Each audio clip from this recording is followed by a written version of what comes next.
ahead and capture it for you. Okay, so default points. This is questions can be weighed. Okay, so there has been in the past that don't ever use true or false. I think that's crap. I like true or false questions every once in a while. True or false questions get default points of 1. Multiple choice for me get default point of 2, which means they're worth twice as much as a true or false question. Matching points gets as many default points as there are matching things. If I've got 8 things over here and 8 things over here, it's not fair that it's worth the same as a simple multiple choice, right? So that's you get to override these later. But this is when you add it to a quiz, how many points by default will that be worth? That's what that default points means. Okay, you don't have to fill out any of these things. This is one or multiple answers. The default is you can only pick one thing in a multiple choice. Okay. Shuffle the choices is default, so any kid next to each other gets A, B, C, D means different things. Good. So here's choice 1. Put your answer in, and this one is the one that's right. So I put grade 100%.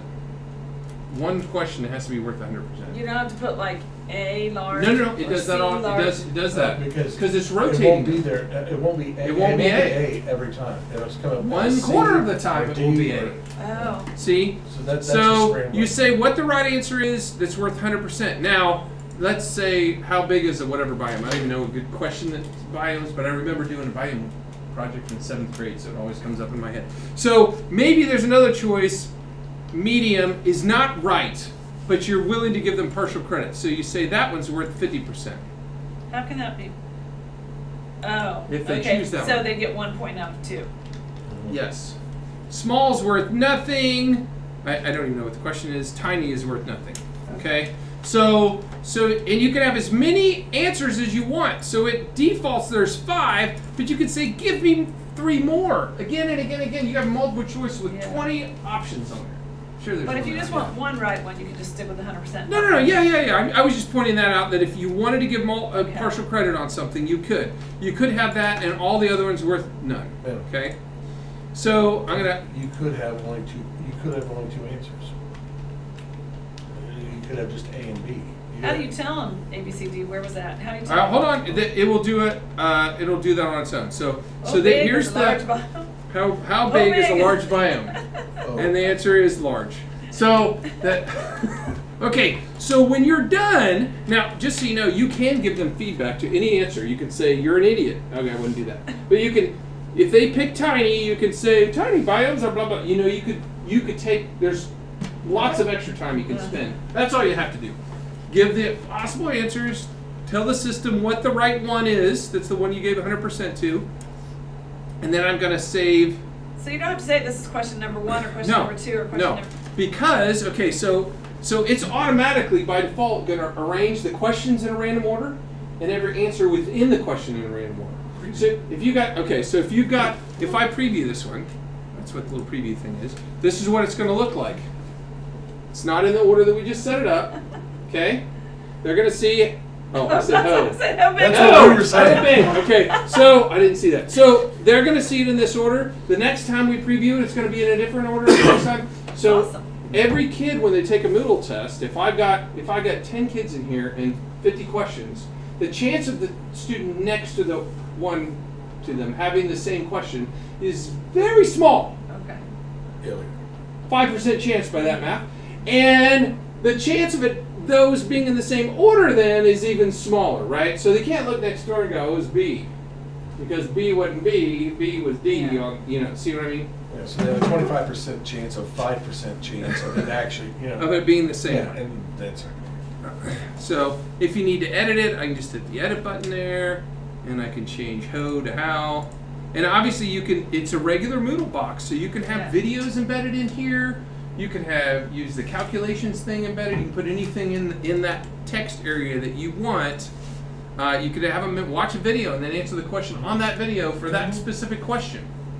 I've made thousands and thousands of these questions. And literally, and the fact is once you've made that, if you wanted to make a question exactly like that, but slightly augmented for a remediation class, you copy it, makes the exact same one, And you then go you into edit the it. copied one and edit that and take out one of the answers. So now instead of a kid having to deal with 4 or 5, they only have like 3 possible. If you wanted to do an IEP type thing where they've got. Yeah, it's kind of hard to So understand. I mean, if you looked at mine right now, I've got 82 questions in chapter 1, and then another 29 that I don't use And then anymore. you just pick what you. And then I've got 22 in chapter 2, 32 I don't use anymore. So they're in chapter 5 right now. So there's 68 questions in there. And if I wanted to add any of these questions to the thing, all I do is hit here, and then it would, and then go down the bottom and say, oh, I'm in the bank. I'm not in a quiz. So you don't I even left. number them. You just